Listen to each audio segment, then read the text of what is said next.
영광의 찬미 6장입니다. 6장입니다. 이슬 받은 하늘 군대 땅 끝에서 일어나서 일곱 목자 여덟 군왕 사자 같은 강한 신앙 택한 종들 손을 들 때 여호와가 칼로 쳐서 북방 세력 소멸하고 한 민족의 통일원에 검열 받은 하늘 군대 용사같이 일어나서 순교적인 신앙 사상 변함없이 보존하여 거룩하게 구별한 종 영권 받아 역사할 때 여호와의 노를 풀고 그 마음이 시원하네. 인맞은 종 하늘 군대 동방에서 일어나서 택한 종들 수 채워서 증인 권세 역사할 때 출애굽 대신의 역사 다시 한번 생각나네. 굵은 베옷 입은 종들 택한 백성 살려내네.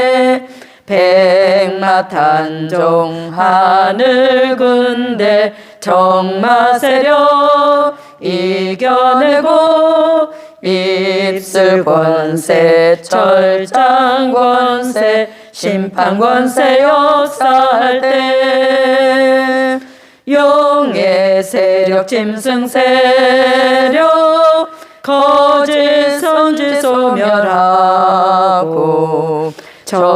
저주받은 세상 나라 전여왕 1절입니다. 회복되네.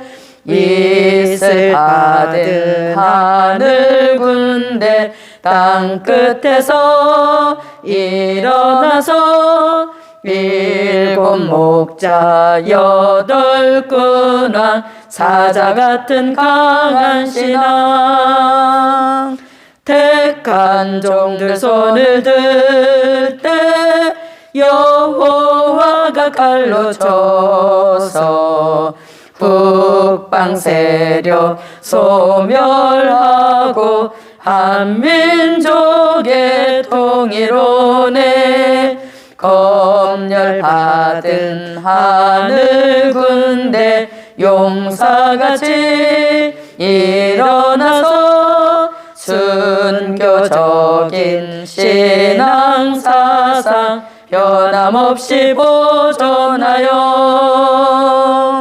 거룩하게 구별한 종 영권 받아 역사할 때 여호와의 노를 풀고 그 마음이 시원하네. 인맞은 종 하늘 군대 동방에서 일어나서 택한 종들 수 채워서 증인 권세 역사할 때 출애굽 대신의 역사 다시 한번 생각나네.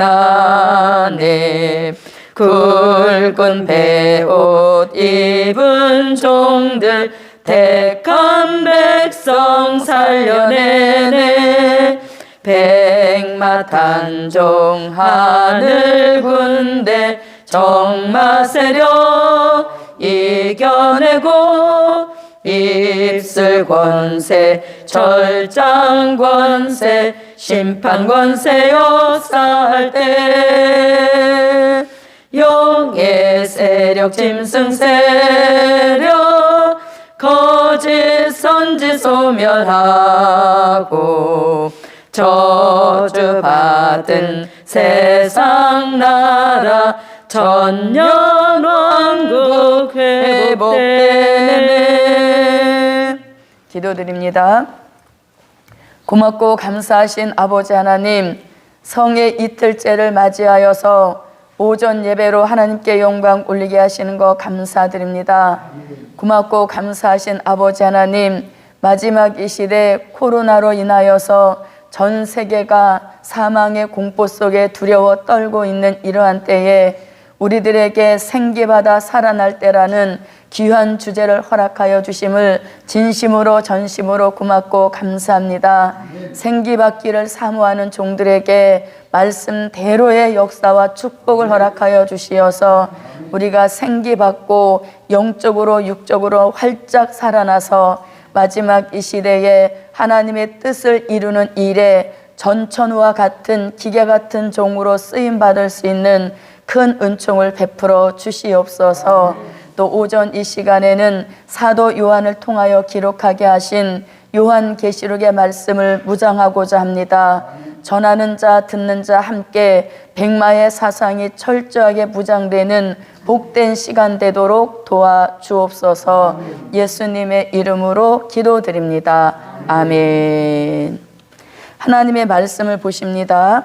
하나님의 말씀은 요한계시록 19장 13절입니다. 요한계시록 19장 13절입니다.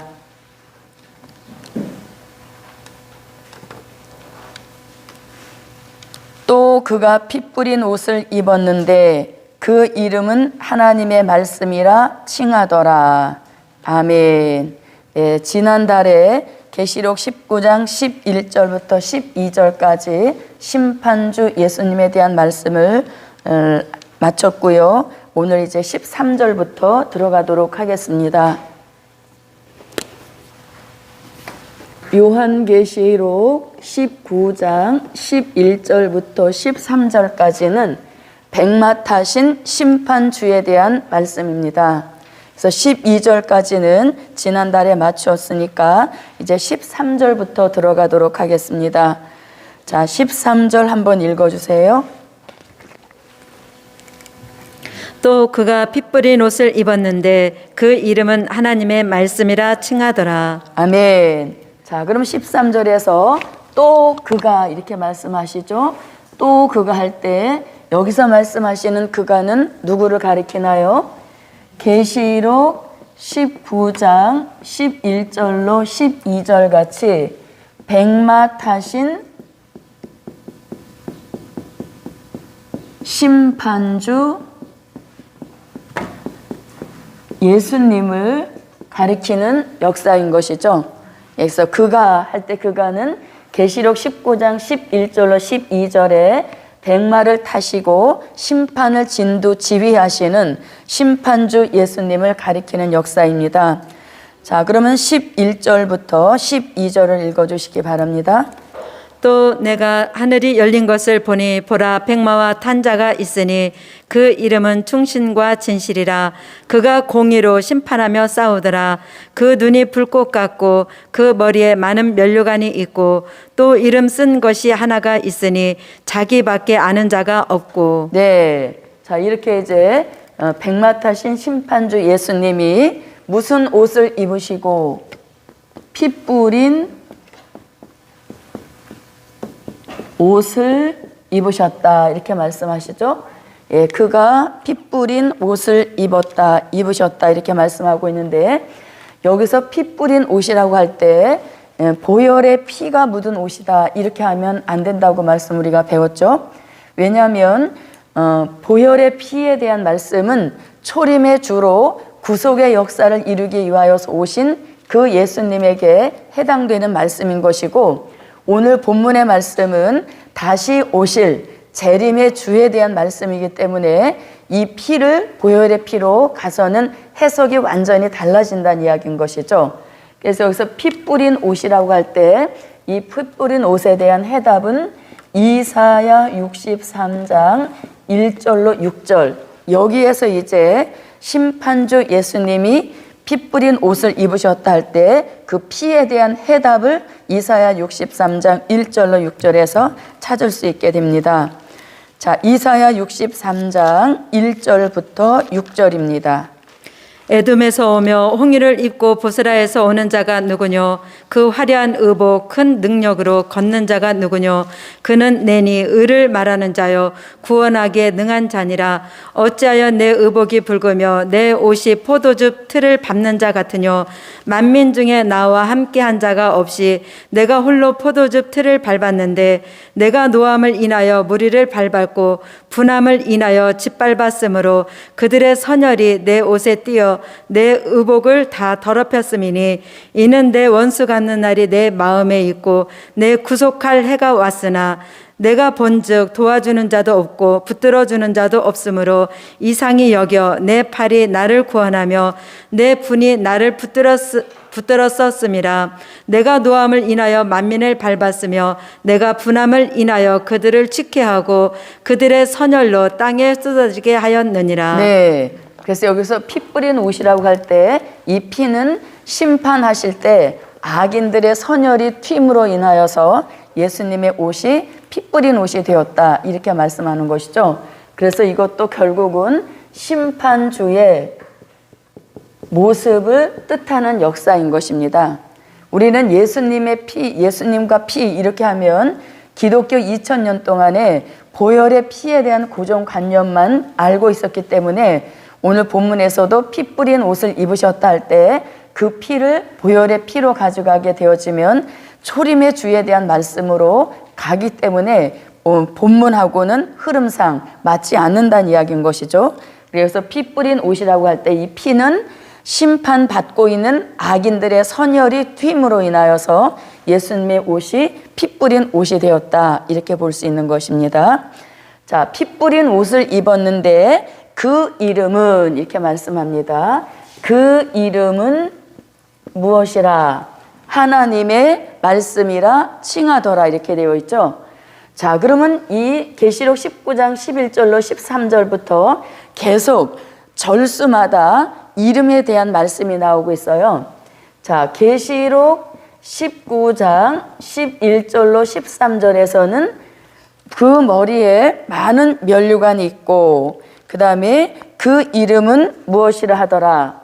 충신과 진실이라 이렇게 말씀하시죠. 예, 충신과 진실이라 이렇게 말씀합니다.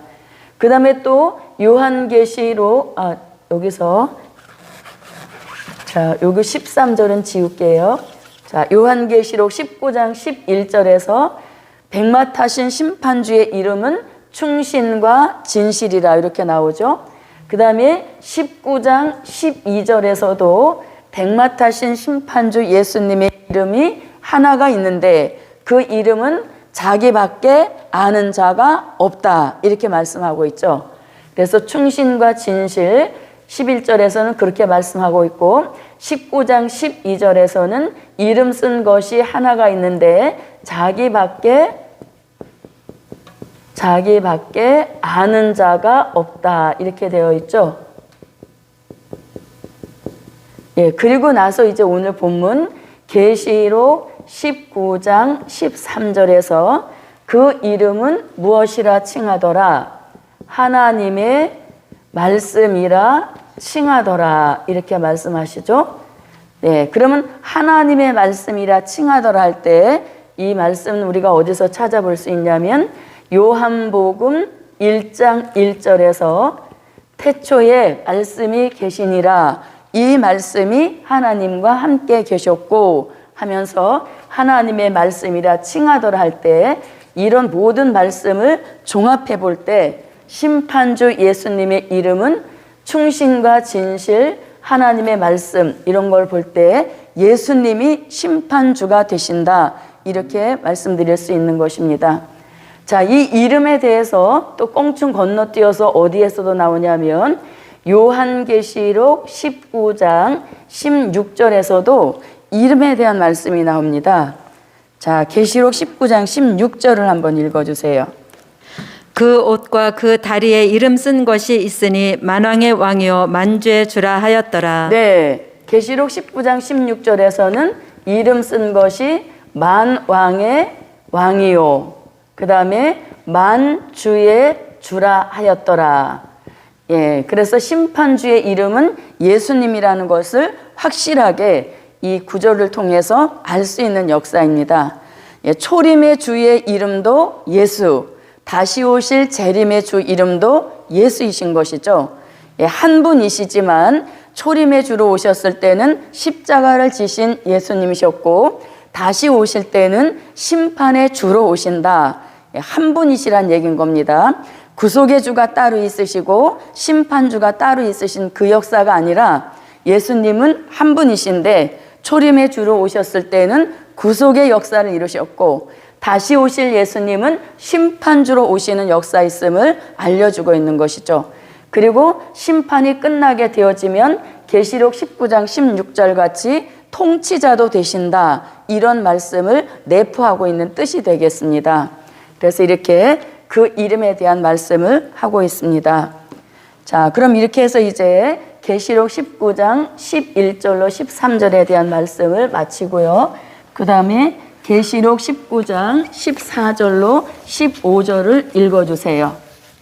하늘에 있는 군대들이 희고 깨끗한 세마포를 입고 백마를 타고 그를 따르더라.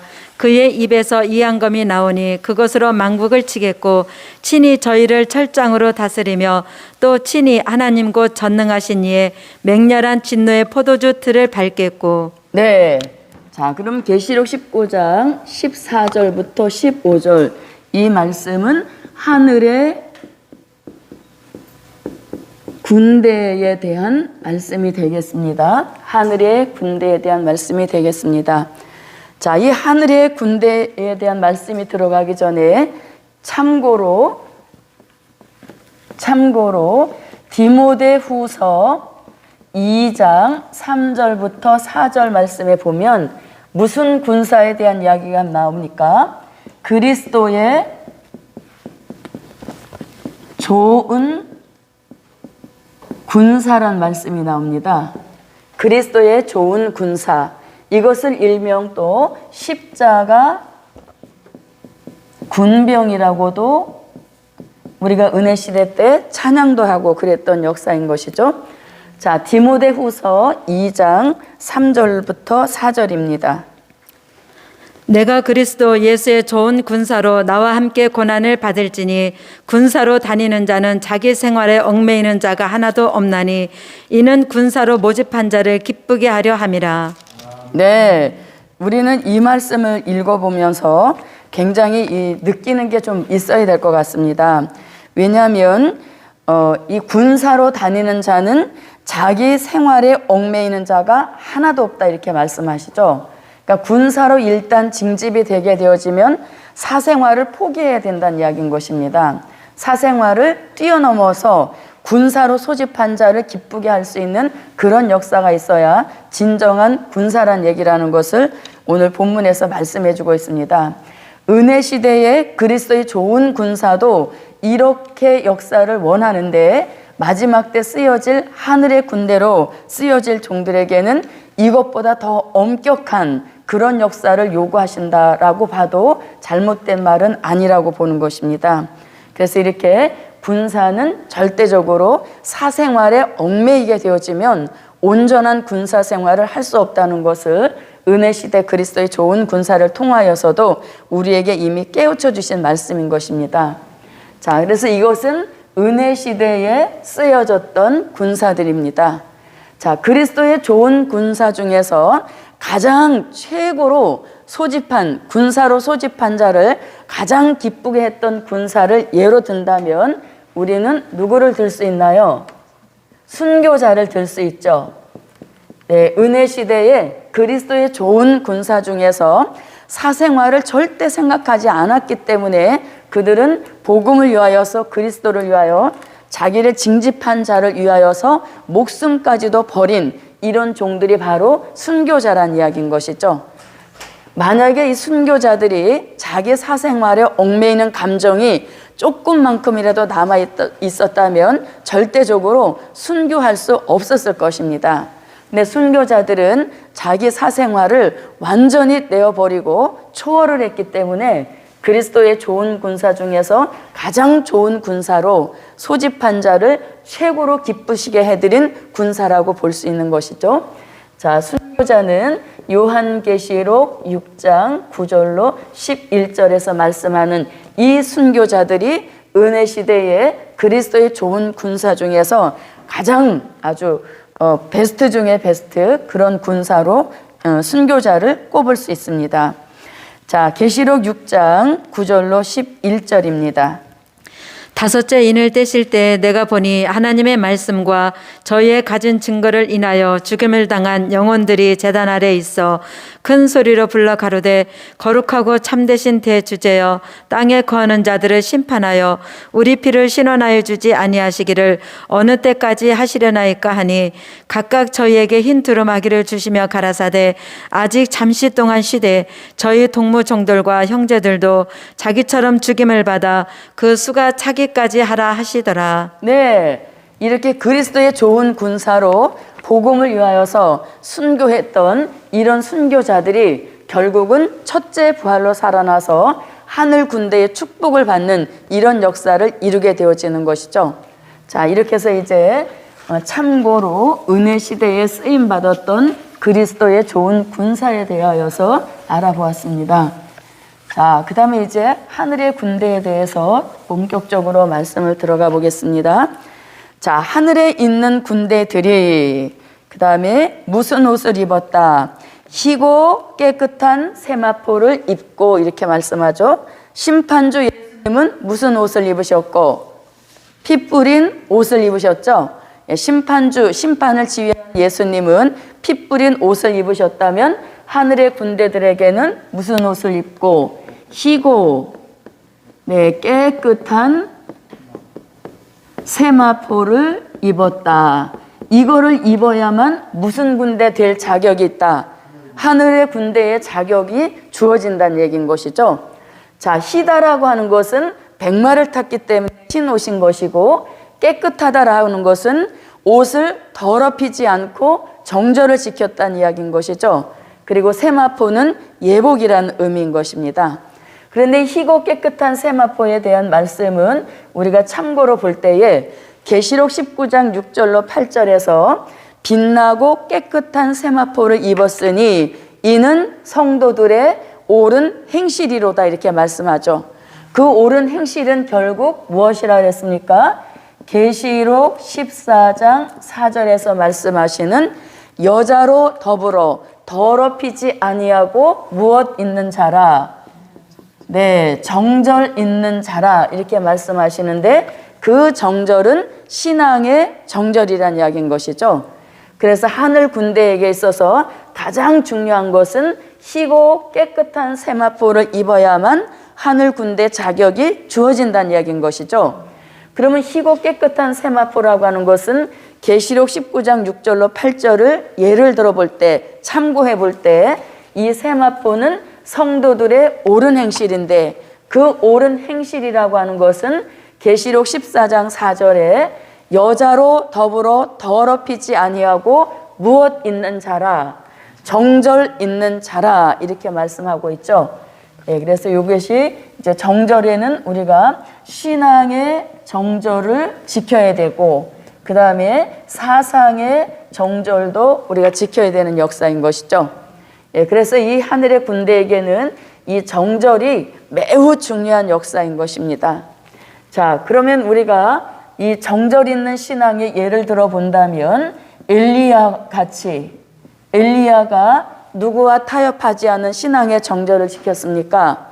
아합의 정권과 이세벨의 교권과 전혀 타협하지 않고 신앙의 정절을 끝까지 지켜낸 이런 역사를 볼 수 있죠. 그 다음에 또 누구도 들 수 있습니까? 라봇도 들 수 있고 그 다음에 다니엘의 세 친구도 바벨론의 포로로 잡혀갔지만 바벨론이 섬기는 신을 섬기지 않는 이런 신앙의 정절을 지켜낸 역사인 것입니다. 이런 정절이 하늘 군대 될 종들에게도 필요로 하는 이런 역사란 얘기인 것이죠. 자, 그 다음에 사상에 대해서는 우리가 계시록 6장 2절 같이 무슨 사상으로 백마의 사상이 철저히 무장되어서 희고 깨끗한 세마포를 입은 것처럼 정절 있는 종이 될 때 하늘 군대의 축복을 받게 된다는 얘기인 것입니다. 자, 이 사상은 백마의 사상인데 백마의 사상은 어떤 사상이라겠습니까? 복음을 최우선으로 삼고 있는 생활이라 그랬죠. 그래서 이 사상은 백마의 사상인데 백마의 사상은 기독교 2차 복음에 대한 절대성, 이것이 무장되어야 되는데 이 무장을 일컬어서 백마의 사상이라고 하는 것이죠. 그 다음에 이 백마의 사상이라고 하는 것은 복음이 최우선되어지는 이것이 백마의 사상이다, 이렇게 말씀드릴 수 있는 것입니다. 자, 계시록 14장 4절을 한번 읽어보겠습니다. 이 사람들은 여자로 더불어 더럽히지 아니하고 정절이 있는 자라 어린 양이 어디로 인도하든지 따라가는 자며 사람 가운데서 구속을 받아 처음 익은 열매로 하나님과 어린 양에게 속한 자들이니. 네, 그래서 여자로 더불어 더럽히지 않도록 신앙과 사상의 정절을 잘 지켜야 희고 깨끗한 세마포를 입었다 인정해 주신다는 이야기인 것이죠. 자, 그래서 이렇게 기독교 2차 복음의 절대성, 복음이 최우선으로 정해져서 살고 있는 그 사람들은 백마의 사상이 무장됐다라고 볼 수 있는 역사인 것입니다. 자, 계시록 6장 2절을 보겠습니다. 내가 이에 보니 흰말이 있는데 그 탄자가 활을 가졌고 면류관을 받고 나가서 이기고 또 이기려고 하더라. 네. 자, 이렇게 이제 희고 깨끗한 세마포를 입고 정절을 지키는 이런 역사가 있어야 된다는 것이죠. 자, 그럼 이제 다시, 자, 그럼 이 희고 깨끗한 세마포에 대하여서 요한계시록 3장 4절로 5절에서도 흰 옷을 더럽히지 아니한 자 몇 명이 있어 나와 함께 다니리니 하면서 예수님과 함께 다니기에 합당한 자가 되려면 절대적으로 흰 옷을 더럽히지 않는 그런 역사를 이루어야 된다는 것이죠. 자, 그 다음에 또 요한계시록 3장 17절로 18절에서 흰 옷을 사서 입어 벌거벗은 수치를 보이지 않게 하라 하면서 흰 옷을 입을 때는 사는 것과 같은 대가를 치러야 되는데 그 대가가 곧 신앙의 정절을 지키는 역사라는 얘기인 것이죠.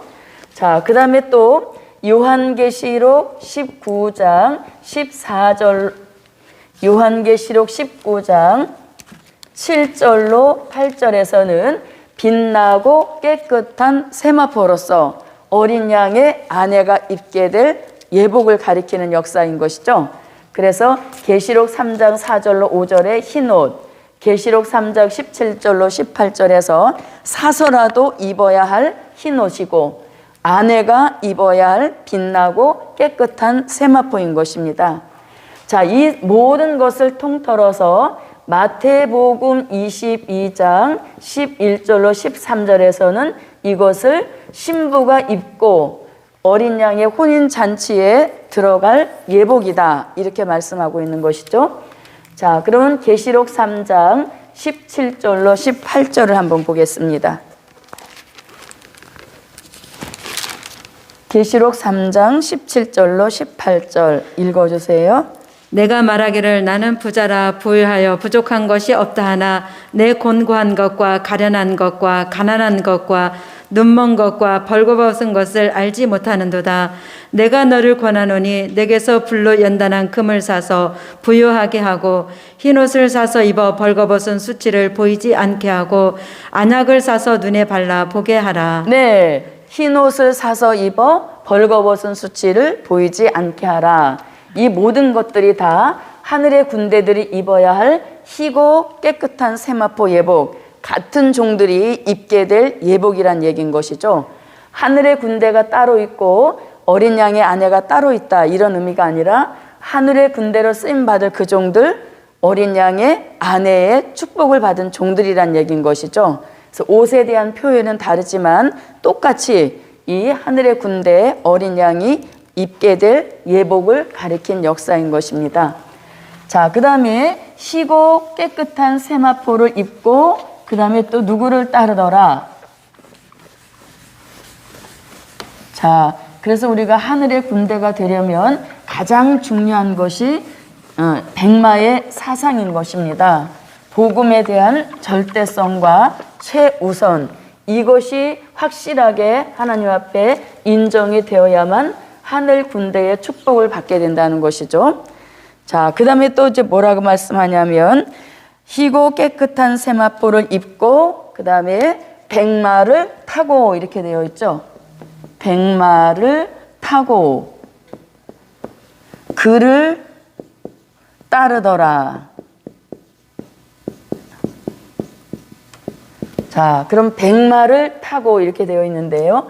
자, 이 백마는 어디서부터 출발이 되었냐면 요한계시록 6장 2절에서부터 백마 타는 역사가 시작이 된 것이죠. 계시록 6장 2절에서는 흰 말이라고 나와 있고 또 더 거슬러 올라가면 스가랴 6장 1절로 3절에서도 백마 이렇게 되어 있습니다. 자, 그러면 흰말, 백마 다 똑같은 의미로서 이것을 우리는 기독교 2차 복음 운동이라고 하죠. 근데 여기서는 이제 우리가 승리를 목적하는 역사인 것입니다.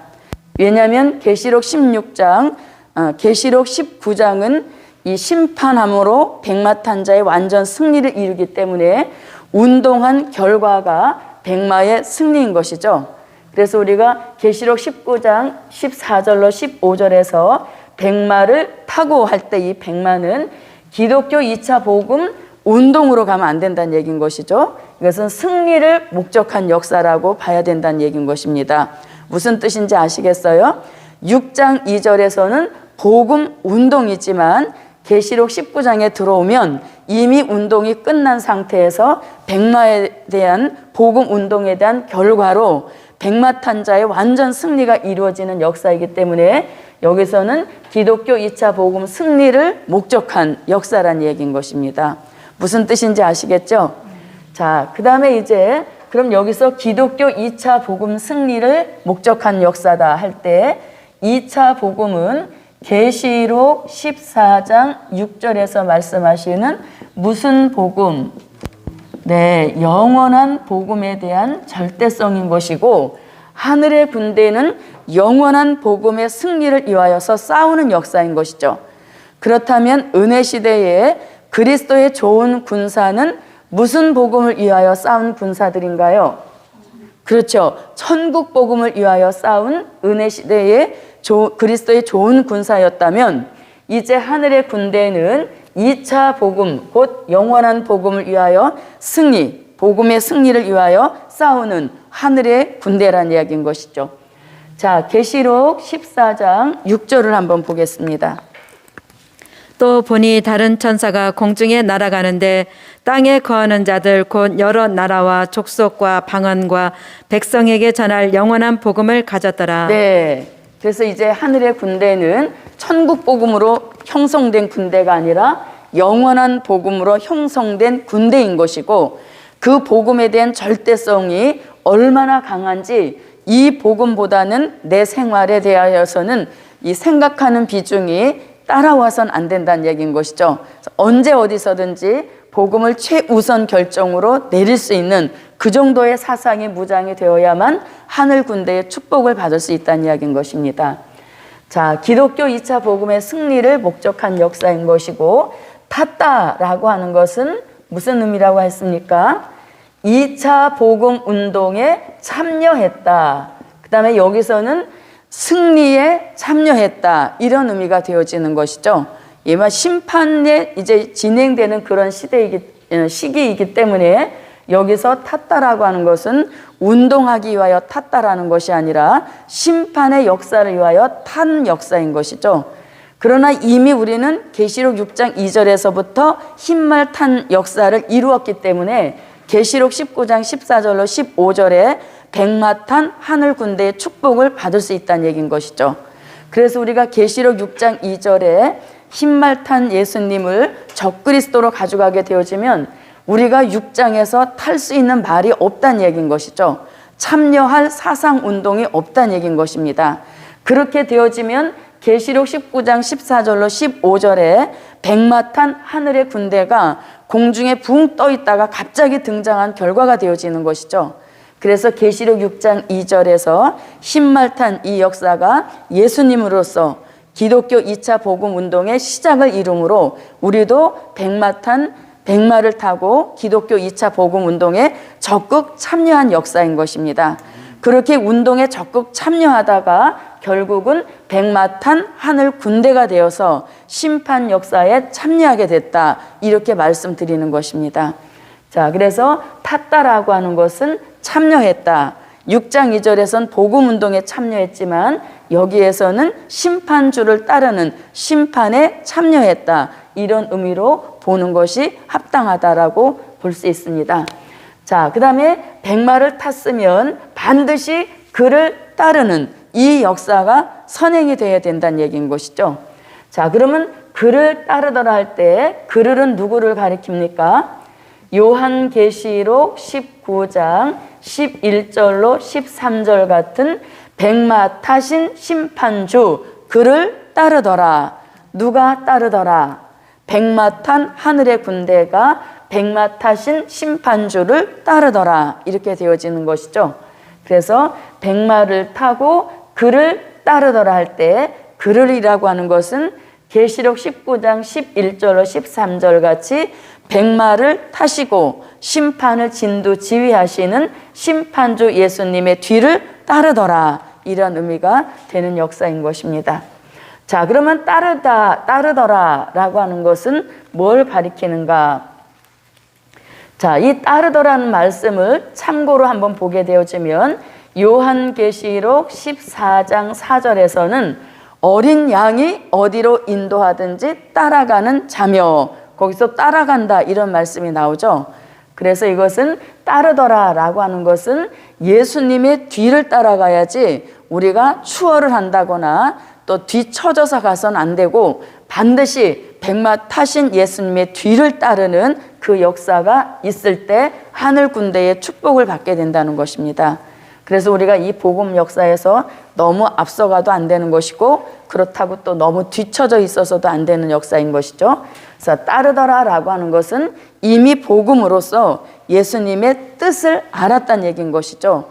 아, 이제는 기독교 2차 복음 운동에 적극 참여할 때가 된 것이고 또 이제는 흰말을 타고 심판주 되시는 예수님을 도울 때가 되었구나 하면서 항상 예수님과 뜻을 함께하는 이런 역사의 뜻도 따르더라에 포함이 되어 있다는 얘기인 것입니다. 그래서 우리는 항상 백마 타신 예수님의 뒤를 따라야지 내가 독불장군식으로 가서는 안 된다는 이야기인 것입니다. 그래서 이렇게 따르더라. 자, 다시 한번 말씀으로 와보겠습니다.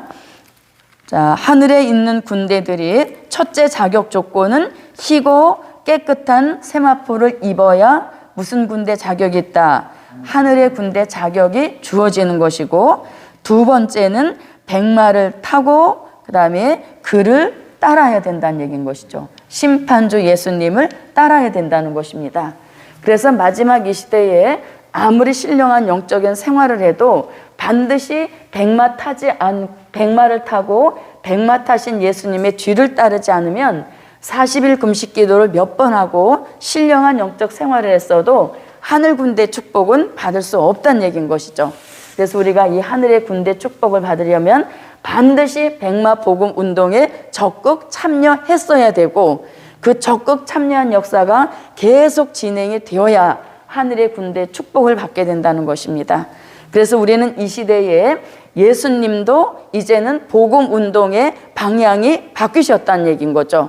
지금까지 예수님은 천국 복음 운동에 함께 하셨고 천국복음 운동을 적극 지지해 주셨지만 마지막 이 시대에는 영원한 복음의 기호를 예수님이 가장 앞서서 들고 가신다는 것을 이것을 우리는 바로 알고 우리도 이제는 천국 복음에서 영원한 복음으로 완전한 전환이 이루어져야 하늘 군대의 축복을 받게 된다는 것입니다. 그래서 우리가 여기서 탔다라고 할 때 흰 말 탄 자의 자세가 굉장히 중요한 역사인 것입니다. 우리가 말을 타는 것은 말을 달려서 경주에서 빠른 스피드를 내기 위하여서 말을 타는 역사이잖아요. 그래서 흰 말을 타고 양발이 다 흰 말 운동에 함께 참여가 되어야 된다는 얘기인 것입니다. 그래야 우리가 복음 운동에 대한 스피드를 빨리 올릴 수 있다는 얘기인 것이죠. 한 발은 100마를 탔는데 한 발은 아직 땅에 머물러 있다. 즉 세상 미련을 버리지 못했다. 양다리 작전으로 가게 되어지면 이 100마 탄 역사에 스피드가 나지 못한다는 얘기인 겁니다. 다시 말하면 말씀 무장에 어떤 그 타의 추종을 불허할 만큼 앞서가는 역사를 이루기 위하여서는 100마 타고 가는 우리들의 자세가 굉장히 중요하다는 이야기인 것이죠. 그래서 완전히 두 발을 다 100마의 위에 올려놓고 완전히 예언의 성취를 바라보고 앞으로만 달려가는 이런 역사, 100마 탄 자의 바른 자세에 따라서 우리가 복음을 무장하는 그 속도도 이렇게 남과 조금 차이가 날 수도 있다라고 말씀드릴 수 있는 것입니다. 그래서 100마 탄 자의 무엇이 중요하다? 자세가 중요하다는 얘기인 것입니다. 양발 두 발을 다 100마 위에 완전히 올려놓고 또 자세도 그 기수의 바른 자세가 있잖아요. 말 타는 그런 온전한 자세가 이루어질 때 우리는 100마 복음이 원하는 진정한 하늘의 군대도 될 수 있고 또 말씀의 무장도 이 속도를 낼 수 있는 그런 역사란 이야기인 것이죠. 자, 이렇게 해서 이제 마지막 때는 예수님도 100마 복음 운동에 참여하고 계시고 참여하실 뿐만 아니라 가장 진두에 서서 선두에 서서 이 복음 운동을 지휘하고 계시다는 것을 말씀을 통해서 우리가 바로 알아야 된다는 얘기인 것이죠. 그래서 우리는 이 흰말 복음 운동에 대해서 굉장히 자부와 긍지심을 가져야 돼요. 누가 가장 앞서 가시니까? 예수님이 흰말을 타시고 가장 앞서 가시고 우리는 그 뒤를 따라가기 때문에 누가 뭐라 하더라도 이 100마 복음 운동은 주님이 기뻐하시는 시대적인 복음 운동이란 이야기인 것이죠. 자, 그 다음에 이제 15절로 넘어가겠습니다. 15절 읽어주세요. 그의 입에서 이한검이 나오니 그것으로 만국을 치겠고 친히 저희를 철장으로 다스리며 또 친히 하나님 곧 전능하신 이의 맹렬한 진노의 포도주 틀을 밟겠고. 네, 그의 입에서 무엇이 나오니 이한 검이 나온다. 그래서 그것을 만국을 친다 이렇게 말씀하죠. 자, 이 이한 검을 일컬어서 우리는 입술의 권세 이렇게 말씀하죠. 누구에게 주신? 하늘의 군대들에게 주신 입술의 권세입니다. 자, 이 입술의 권세는 이사야 11장 4절로 5절과 이사야 49장 2절에서 그리고 오늘 본문이죠. 요한계시록 19장 21절 등에서 입에 검이 나와서 악인을 죽이는 이런 역사를 일컬어서 입술의 권세라고 하는 것입니다. 이것이 하늘의 군대들에게 주시는 막강한 권세인 것이고 아주 엄청난 힘을 실어주시는 이러한 역사란 얘기인 것이죠. 자, 이사야 11장 4절부터 5절을 보겠습니다.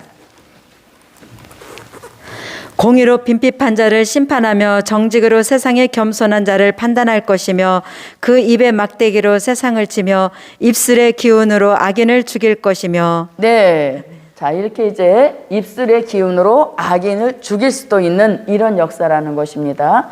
자, 이 입술의 권세가 어떤 시기에 주시는 권세입니까?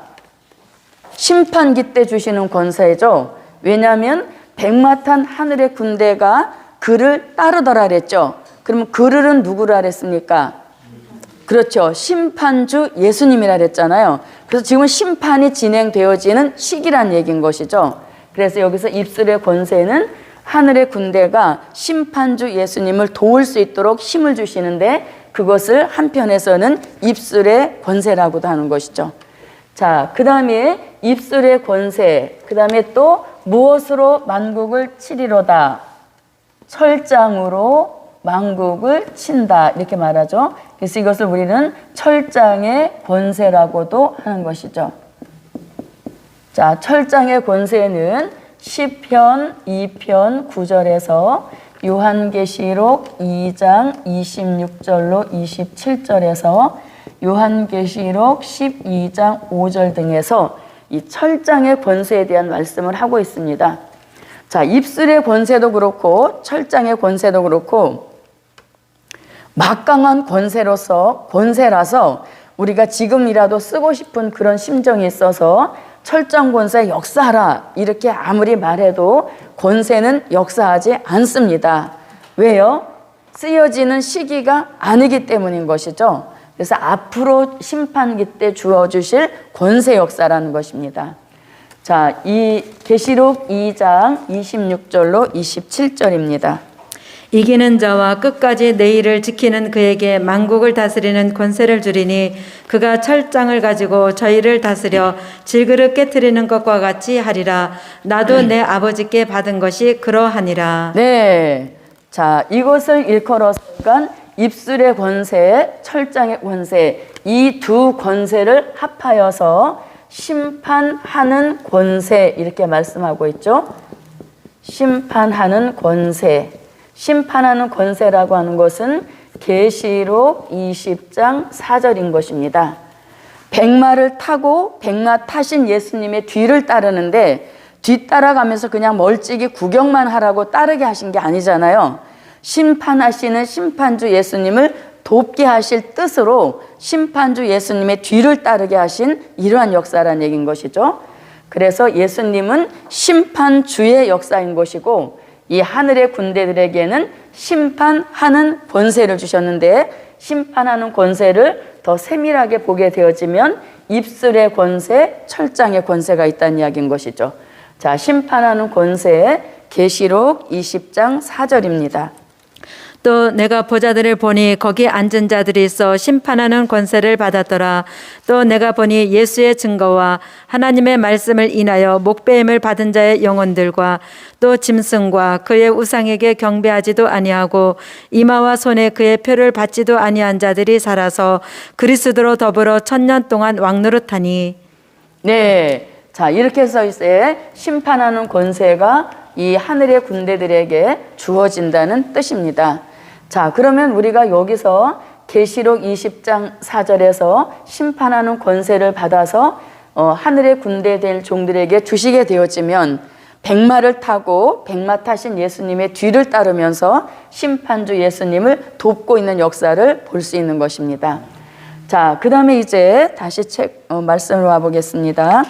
자, 철장으로 다스리며 또 친히 하나님 곧 전능하신 이의 맹렬한 진노의 포도주 틀을 밟겠고 이렇게 되어 있죠. 맹렬한 진노의 포도주 틀을 밟겠고 이렇게 말씀합니다.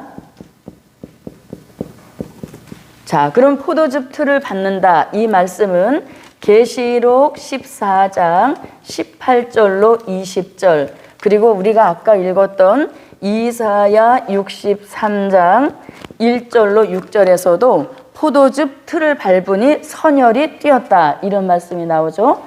자, 이사야 63장 1절로 6절은 아까 읽어보았으니까 계시록 14장 18절로 20절을 보겠습니다.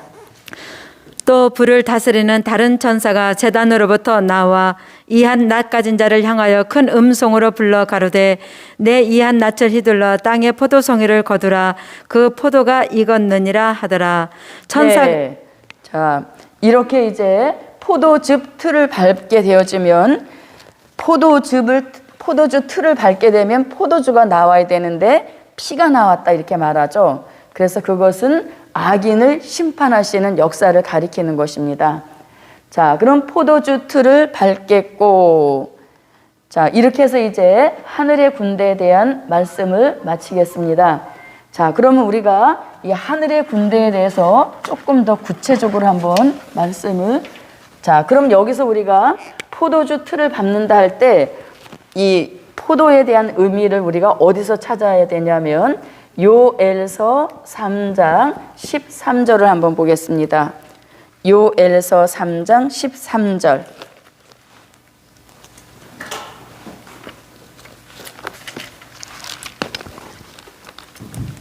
너희는 낯을 쓰라. 곡식이 익었도다. 와서 밟을지어다.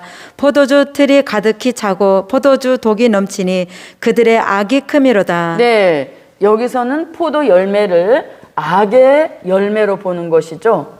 그래서 영적 추수기가 되어지면 악도 열매를 맞아서 결국은 심판을 받게 된다는 의미가 되겠습니다. 자, 이렇게 이제 하늘의 군대에 대한 말씀을 이 정도로 마치고요. 하늘의 군대에 대해서 조금만 더 설명을 드려보겠습니다.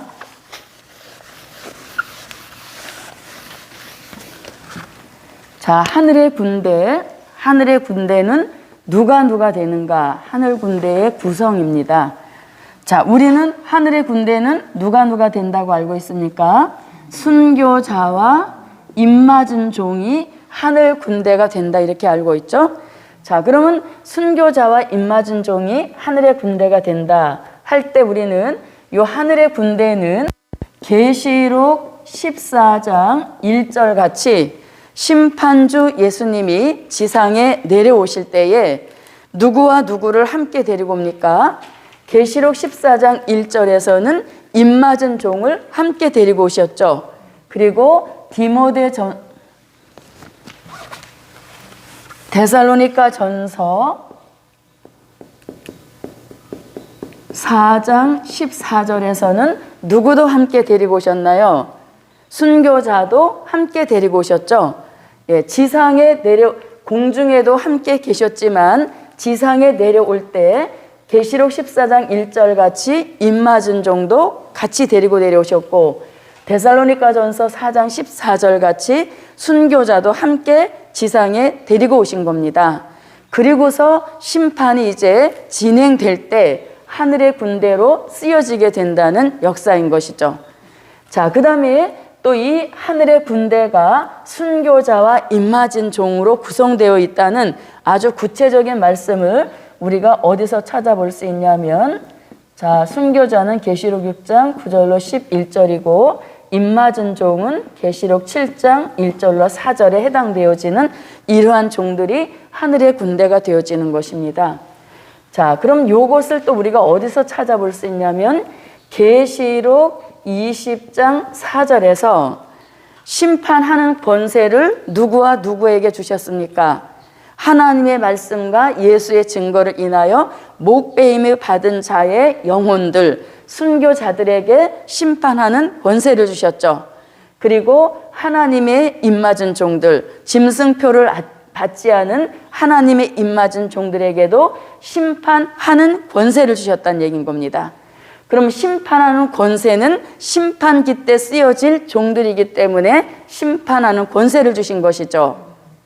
아멘. 네, 심판하는 권세를 주셨다는 것은 심판기 때 쓰여질 종들이기 때문에 심판하는 권세를 주셨다는 얘기인 겁니다. 그럼 심판기 때 쓰여질 종들이 결국은 백마를 타고 백마 타신 예수님의 뒤를 따르는 하늘의 군대들이란 얘기인 것이죠. 그래서 결국은 이 심판하는 권세받은 순교자, 심판하는 권세받은 입맞은 종들이 하늘의 군대가 되어서 백마 타신 예수님의 뒤를 따른다 얘기인 것이죠. 그래서 하늘의 군대가 순교자와 입맞은 종으로 구성되어 있다는 것이 이렇게 우리가 암기로도 중요한 역사이지만 말씀의 흐름을 알면 이것이 더 안 잊혀지고 기억이 잘 되는 것이죠. 그래서 공중에도 함께 데리고 계셨지만 지상에 내려오실 때도 입맞은 종 순교자를 함께 데리고 오셔서 내려오셔서는 심판이 진행이 되기 때문에 하늘의 군대로 쓰여질 종들이란 얘기인 것이죠. 이 말씀을 통해서도 하늘 군대의 구성 요소는 순교자와 입맞은 종이라는 것을 알 수 있는 것이고, 또 계시록 20장 4절에서 심판하는 권세받은 종들이 순교자와 입맞은 종이란 얘기인 것이죠. 그럼 심판하는 권세 주신다는 것은 심판기 때 쓰여질 종들이기 때문에 심판하는 권세를 주셨다는 얘기인 겁니다. 그럼 심판기 때 쓰여질 종들이 결국은 하늘의 군대란 이야기인 것이죠. 그래서 이렇게 하늘의 군대는 순교자와 입맞은 종으로 구성이 되어 있다는 얘기인 겁니다. 자, 그 다음에 하늘의 군대가 쓰여지는 시기가 있죠. 자, 이 시기는 언제 쓰여지나요? 산자의 심판 때 쓰여지는 하늘의 군대란 얘기인 것이죠. 어디서 그 말씀을 알 수 있습니까? 요한계시록 19장 11절로 13절에 보니까 백마 타신 예수님이 심판하며 싸우더라. 심판하며 싸우더라. 심판하신다는 얘기가 나오잖아요. 그래서 그것은 산자의 심판이란 얘기인 것이죠. 그래서 하늘 군대가 쓰여지는 시기는 산자의 심판 때 쓰여진다는 얘기인 것입니다. 자, 그러면 그 다음에 이들에게 자격이 있어야 되는 것이죠. 아무나 하늘의 군대가 될 수는 없습니다. 이 하늘의 군대들에게 자격이 굉장히 중요한 역사인데 첫 번째 자격은 뭐냐면 검열을 받아야 되죠. 이 사람이 정말 하늘의 군대로 합당한 종인지 검열하신다는 겁니다. 검열하신다는 말씀이 어디에서 나옵니까? 이사야 13장 3절로 4절 말씀에서 자, 요 말씀을 한번 찾아보도록 할게요.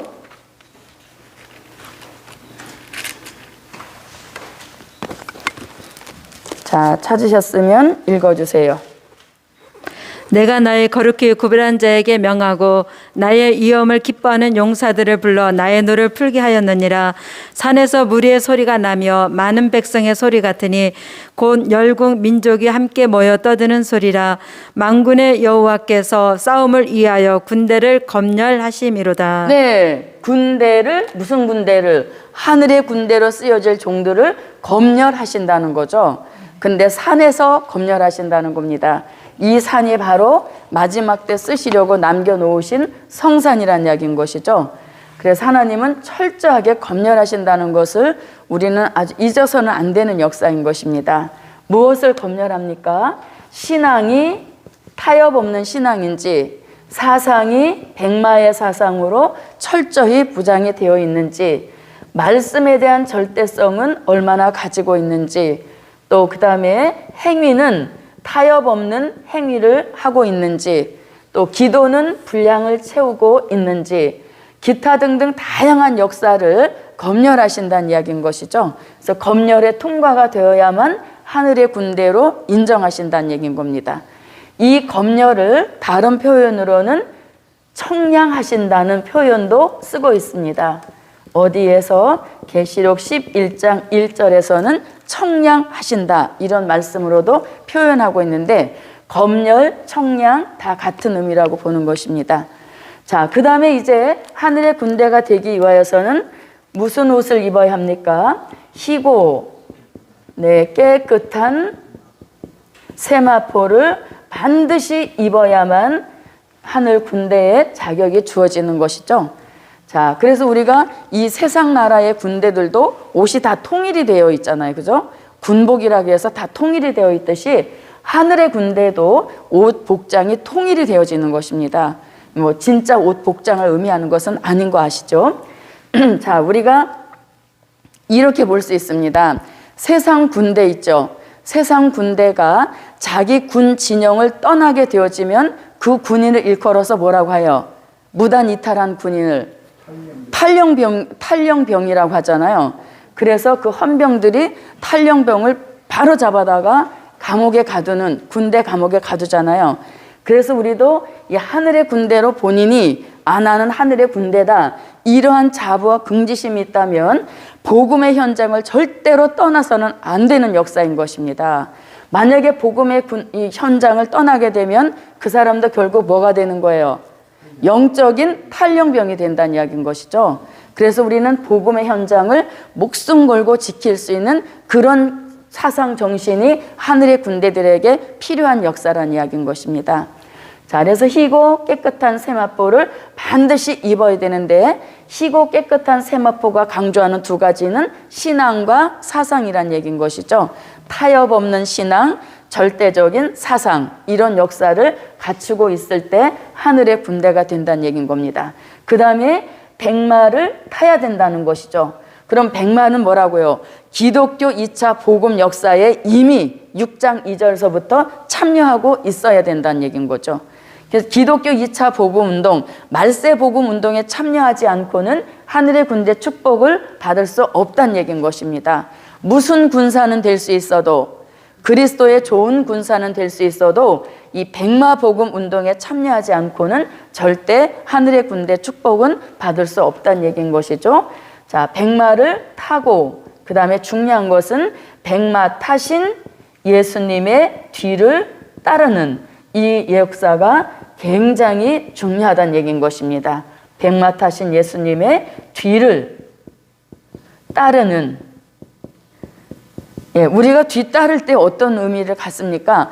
앞장서서 그 운동을 주도하는 사람과 내 신앙 사상이 똑 일치될 때 따르게 되어지는 것이죠. 그래서 예수님이 2차 복음을 역사하실 때 나도 2차 복음에 절대성이 있다, 이런 뜻이 같아야만 따를 수 있는 역사인 것이죠. 그래서 이렇게 자격은 이런 것들로 주어져야만 하늘의 군대로 인정하시는 역사가 있다는 것입니다. 자, 그 다음에 군대는 무엇 때문에 키우나요? 전쟁이 있을 때 쓰시기 위하여서 군대를 자꾸 이렇게 육성하는 것이죠. 자, 그럼 이제 이 하늘의 군대가 참여할 전쟁이 있습니다. 자, 하늘의 군대가 참여할 전쟁을 이름하여서 무슨 전쟁? 아마겟돈 전쟁이라고 하죠. 자, 이 아마겟돈 전쟁은 진노의 7 대접 재앙 중에서 6째 대접을 쏟고 일어나는 전쟁의 역사인 것입니다.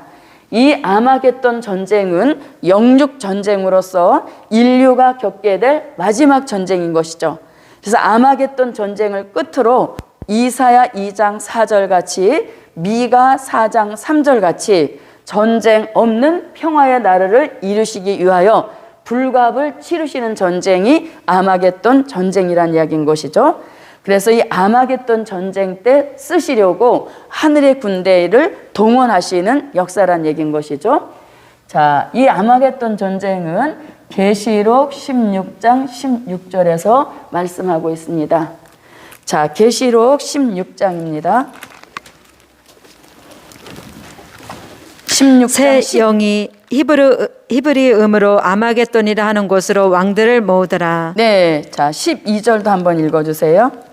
또 6째가 그 대접을 큰 강 유브라데에 쏟음에 강물이 말라서 동방에서 오는 왕들의 길이 예비되더라. 네, 6째 대접 쏟고 일어나는 전쟁이 아마겟돈 전쟁인데, 이 아마겟돈 전쟁 때 쓰시려고 하늘 군대를 동원하시는 역사가 있다는 것이죠.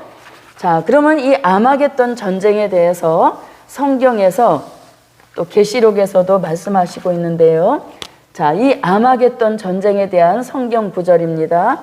먼저는 이사야 13장 3절로 4절에서 싸움을 위하여 군대를 검열하신다 할 때 이 싸움이 결국은 아마겟돈 전쟁이라는 이야기인 것이죠. 자, 그 다음에 요한계시록 16장 14절에서는 전쟁을 위하여 이렇게 말씀하고 있습니다. 또 계시록 17장 14절에서도 어린 양으로 더불어 싸우려니와, 이 싸운다는 얘기가 나오죠. 그 다음에 계시록 19장 19절에서도 전쟁이라는 말씀이 나와요. 그래서 이사야 13장 3절로 4절의 싸움도 아마겟돈 전쟁인 것이고, 요한계시록 16장 10절에 4절의 전쟁도 아마겟돈 전쟁인 것이고, 계시록 17장 14절에 등장하는 싸움도 결국은 아마겟돈 전쟁입니다. 그리고 계시록 19장 19절의 전쟁도 아마겟돈 전쟁인 것이에요. 그래서 이 모든 4가지 구절이 아마겟돈 전쟁과 같은 의미를 가지고 있는 역사인 것입니다. 자, 다 읽어보면 시간이 가니까 계시록 16장 14절을 한번 보겠습니다. 저희는 귀신의 영이라 이적을 행하여 온 천하 임금들에게 가서 하나님고 전능하신 이의 큰 날의 전쟁을 위하여 그들을 모으더라. 네, 큰 날의 전쟁을 위하여. 그 전쟁이 바로 아마겟돈 전쟁이라는 것이죠. 자, 요것도 하나 추가로 하시고 한번 읽어보겠습니다. 계시록 19장 11절 추가하시고 읽어주세요. 또 내가 하늘이 열린 것을 보니 보라 백마와 탄자가 있으니 그 이름은 충신과 진실이라. 그가 공의로 심판하며 싸우더라. 네, 예수님이 심판하며 싸우더라 할 때 그 싸운다는 것도 결국은 아마겟돈 전쟁인 것이죠.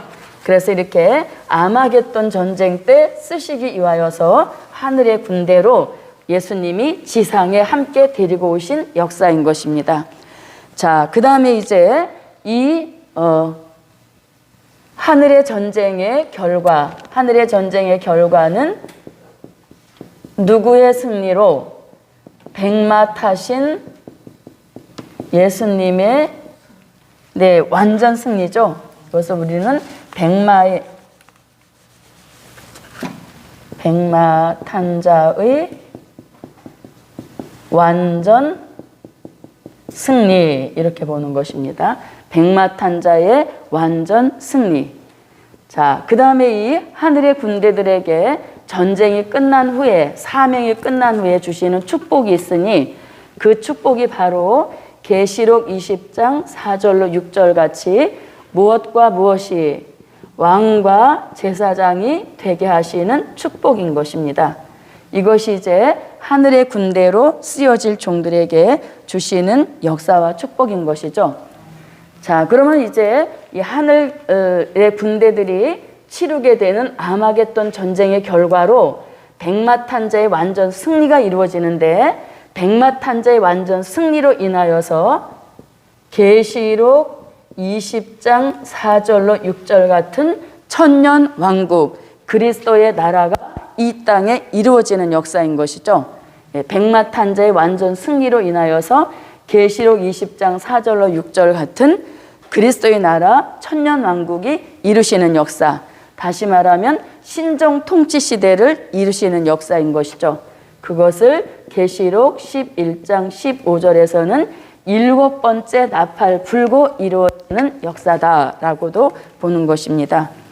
자, 이렇게 해서 이제 계시록 19장 11절로 13절은 백마 타시고 산자의 심판을 진두지휘하시는 심판주에 대한 말씀인 것이고, 계시록 19장 14절로 15절은 백마 타신 심판주의 뒤를 따르는 백마 탄 하늘의 군대에 대한 말씀인 것입니다.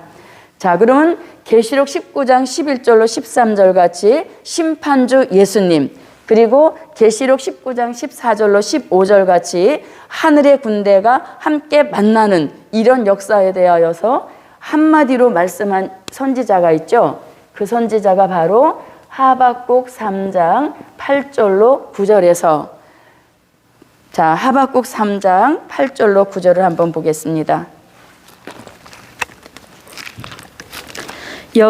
여호와여, 주께서 말을 타시며 구원의 병거를 모시오니 하수를 불이 여기심이니까, 강을 노여워하심이니까, 바다를 대하여 성내심이니까, 주께서 활을 꺼내시고 살을 바로 발하셨나이다. 셀라. 주께서 하수들로 땅을 쪼개셨나이다. 네, 거기까지만 볼게요. 자, 활을 꺼내시고 살을 바로 발하셨나이다. 셀라 이렇게 하시죠. 그래서 활 같은 심판주 예수님과 살 같은 하늘의 군대가 만나서 치르는 전쟁이 아마겟돈 전쟁인 것이잖아요. 그럼 활이라는 얘기는 계시록 6장 2절에서 백마 타신 예수님이 가지신 뭘 가리킵니까? 심판의 권세를 가리키는 것이죠. 네, 그 다음에 화살이라고 하는 것은 계시록 19장 14절로 15절 같이, 자, 보세요. 자, 여기에 한 구절을 더 포함시키면 계시록 19장 11절로 13절, 백마 타신 심판주 예수님, 그리고 백마 탄 하늘의 군대가 화살 같은 종으로 쓰여지게 되는 역사인 것이죠.